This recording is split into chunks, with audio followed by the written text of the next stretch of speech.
Now, obviously as the name implies, this video is part 2, so I highly recommend checking out part 1 first, unless you want to be totally lost and confused. I'll include a link to it in the description below. And without further ado, let's jump right back into the story. We find ourselves on the red-hued planet of Dathomir, focused on nothing in particular but some trees and other foliage. Everything is calm and seemingly serene, when suddenly we see Luke, who looks maybe a couple years older than we did in the last part, running at a frantic, force-enhanced speed and wearing tattered and muddy clothes. A moment later we see that something else is running at a pretty good pace through the trees, and that is a giant, very angry-looking Rancor, one much bigger than the one we saw in The Return of the Jedi. We're then focused back on Luke, and hear the loud roar of a Rancor come from not too far off in the distance, and when Luke hears it, we see him focus further, and he begins to run even faster. We're then back with the Rancor, who also looks as if he's trying to run faster, knocking over trees and trampling everything in its path. The scene then shifts back and forth between these two for a couple more times, and then we see they are close to each other now. Only, it's not the Rancor chasing Luke, but rather Luke chasing the Rancor. Now right on its heels, we see and hear Luke ignite his blue lightsaber, the one that once belonged to Obi-Wan Kenobi, and he lunges at the Rancor, slicing a wide gash in the back of one of its legs, and causes the massive beast to tumble forward in a ball, smashing down trees and coming to a stop in a giant heap. Before it can even hope to recover, Luke somersaults onto its upper back in the head area, and as he does, the Rancor makes an awkward swipe at him with one of its massive clawed hands, but Luke only swings the saber and slices off several of its fingers, causing it to hollow out in excruciating pain. But those horrible cries are silenced as Luke, his face completely emotionless, drives the saber into the back of the creature's neck. For a long moment, Luke stands atop his defeated prey, ignited saber in hand, and his passionless eyes sweeping across the horizon, as if already looking for another one to occupy his time. The wind then picks up for a moment, ruffling his tattered shirt, and allowing us to see two long scars going diagonally across his chest that likely came from a Rancor once upon a time. That's when we hear the roar of a ship's engines, and Luke glances up to see Maul's Mandalorian ship fly over and look as if it's going to land not far off. For the first time, we see emotion on Luke's face. We're then with Maul, who with hands locked behind his back, paces leisurely about a camp that has quite clearly been Luke's home for some time. Moments later, Luke enters the camp, holding a large fang. He tosses it into a pile of such fangs and says, "I was beginning to think you might not return this time." Maul only grins. "But I still need to complete your training, my apprentice." We then notice that Luke is holding his unignited saber as he says, "You mean my Jedi training?" Maul only chuckles. "You figured out long ago that is not what I am training you to be, apprentice. Nor would that life have suited you, for it didn't suit your father." Luke takes a couple quick, bold steps forward, but Maul does not react. Instead, he only says, "Yes, you could destroy me now if you wanted to. I have little doubt of that. I never imagined you would become so powerful so quickly." Maul turns his back to Luke and smiles broadly. "But you won't destroy me. Not yet. Because you know there is still much to learn from me. Such is the way of our kind." Luke then ignites his saber, and the smile on Maul's face instantly fades, and its expression shows concern.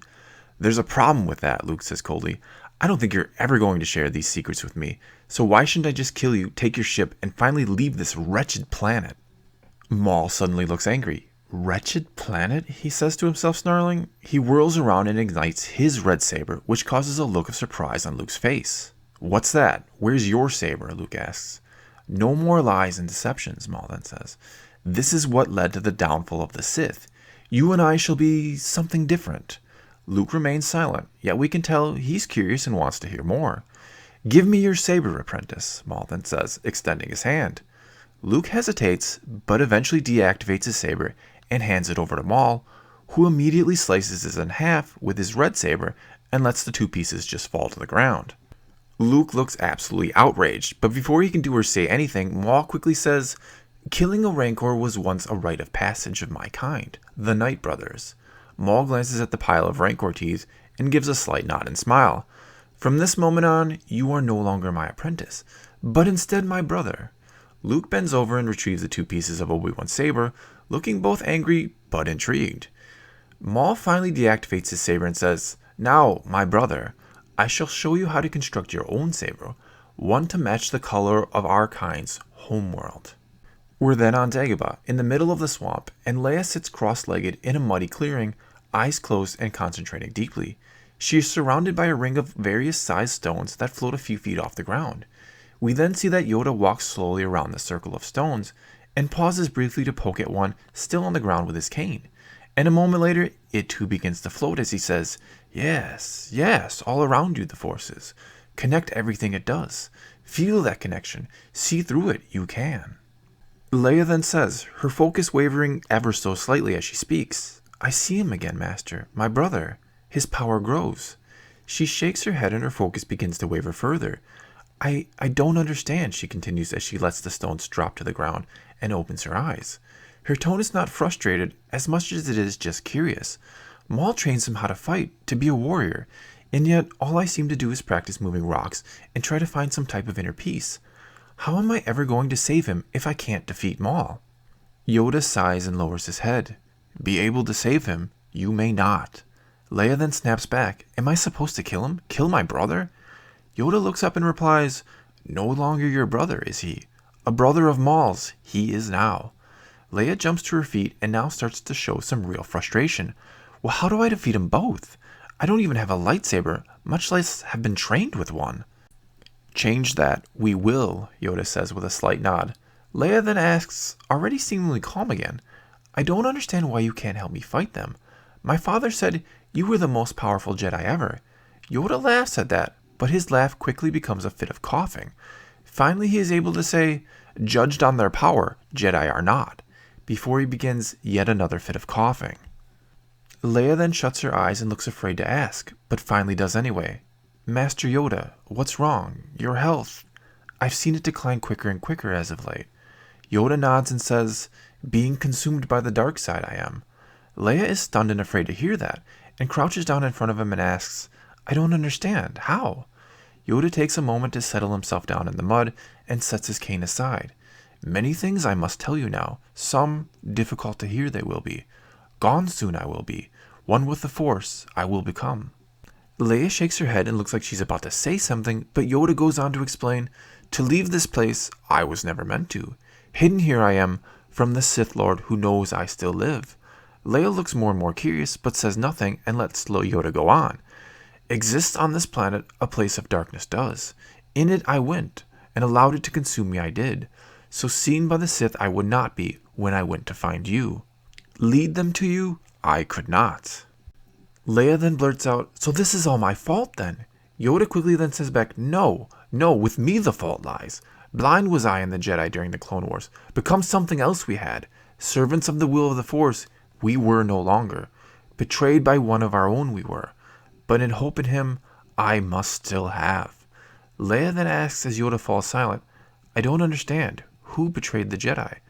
Yoda says nothing for a very long moment, but finally he says, "Betrayed by your real father, we were." We then get a shot of Maul's ship flying through hyperspace, and a moment later, we're on board and Luke and Maul sit silently side by side in the cockpit, only Luke is no longer wearing the tattered clothes he did on Dathomir, but instead is dressed all in black and looks very similar to Maul. A few moments later the ship comes out of hyperspace, and on the view screen we can see the planet Tatooine below, which makes a confused Luke sit up and ask what they're doing here. Maul explains that to truly become a Night Brother, he must eliminate his old family, starting with his aunt and uncle who lied to him for all those years. If he does that, Maul promises to finally tell him everything there is to know about his father. The scene then ends with Maul's ship entering the atmosphere of Tatooine. We're then back on Dagobah, and again we see Leia sitting cross-legged, surrounded by a circle of floating stones, only this time Yoda is nowhere to be seen. A few seconds later we hear and see a ship break through the fog and haze above, and start to come in for a landing not far from where Leia is, who is unfazed by everything and continues to just meditate. We then see that the ship is actually the Phantom II, and when it opens, out walks Kanan, followed by Chopper. The blind Kanan then calls out, "Princess, I sure hope you're out there and that Master Yoda gave me the right coordinates, because I can't sense or see you through the Force." Chopper then makes some type of rude comment, which seems to say, "She's right there, idiot," to which Kanan replies, "Well, you could have told me that before, Chop." Leia then suddenly speaks up, "Sorry, yes, I am here. I sometimes forget what Yoda told me about being so difficult to see and feel through the Force. He believes it has something to do with the will of the Force wanting to keep me hidden, but he isn't entirely sure one way or the other." "Well, I guess that explains why I didn't sense anything the first time we met," Kanan explains. I also can't believe Master Yoda's been hiding here all these years. Leia quickly jumps to Yoda's defense. He had to. It's one of the only places in the galaxy where he was able to hide from the Sith and retrain himself to be a true Jedi once more, so that he could eventually train, well, me, I guess. Kanan smiles. I just meant I can't believe he picked a swamp. It's an odd place to find a Jedi Master. Leia smiles back, and then Kanan asks, he told me you needed a ride somewhere, but not where that somewhere is. Tatooine, Leia answers back. There's something I need to look for there. Kanan's face goes dark and Chopper makes a sad wistful sound as his dome goes from side to side. Leia then asks back, what's wrong with Tatooine? Kanan answers, well, my Padawan Ezra went there a couple years ago and never came back. He was also looking for something. My friends and I spent a lot of time there, but we never found him, and we had to accept he either went off with Maul or was killed. Kanan then shakes his head. I'm honestly not sure which I'm hoping for is the case. Leia looks like she's going to say something about that, but stops herself and asks if taking her to Tatooine will be a problem, but Kanan assures her it won't be, and then the scene ends. We then get a wide shot of the beautiful world of Naboo before we're taken to the grave of Padme Amidala, where Master Yoda sits in meditation under a statue of the late Queen and Senator. His eyes then open and he takes up his cane and gets to his feet, just as we hear mechanical breathing. Knew you would come, I did, Yoda says. We then see Darth Vader, who folds his arms across his chest and says, my master told me you were killed. Yoda makes an amused snort and then asks, told you what else has your master? And that is where part 2 ends. Well, that's all I got for you this time. Now it's your turn to tell me what you think of the story so far and how you think it might end. So leave a comment below and let's talk some Star Wars. Also, if you like this video, check out some of my other ones or go ahead and subscribe. If you've already done all that, then thanks for your continued support. If you want to know when I upload new videos, including the third and final part of this story, click the notification button or just follow me on Twitter. And as always, thanks for watching.